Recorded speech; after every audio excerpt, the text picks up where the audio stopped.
Hello everyone! Today the Bookworms are going to be reading a Pete the Cat book called Pete the Cat and the Tip-Top Treehouse by James Dean. Pete the Cat has built a treehouse. He calls his friends.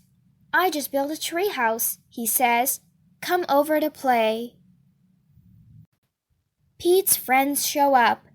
"This is great," say his friends, "but it's a little small."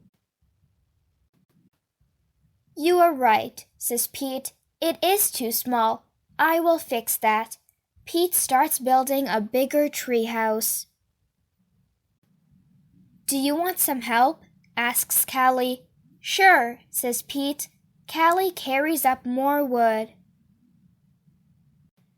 "Can I help too?" asks Marty. "Sure," says Pete.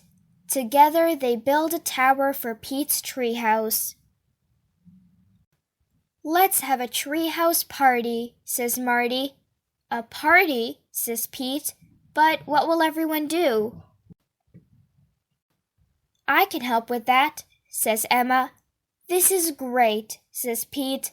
"Let's do it."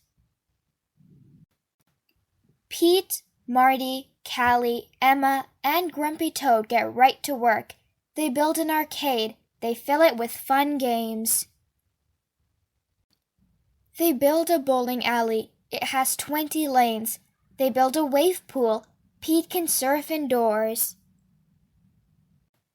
They build a movie theater, and a skate park, and a climbing wall, and an ice rink. Pete's friends all come for the party. Pete takes one friend to the bowling alley. He takes one friend to the movie theater. Pete takes one friend to the skate park. Pete lets one friend surf in the wave pool. "Is everyone here?" asks Pete. "Yeah, but we're all alone," his friends say. "We came to play with each other." "Oh," says Pete. "Everyone meet down at the jungle gym." Everybody climbs down. "This treehouse is amazing," say his friends. "Thanks," says Pete. "I'm so glad it brought us all together." The end. That's it for today, everyone. I hope you guys enjoyed. For more read-alongs like these, don't forget to subscribe. If you enjoyed the book, give it a big thumbs up and share it with a friend. Don't forget to join us every day for a new video with a fun read-along. I'll see you guys next time. Bye!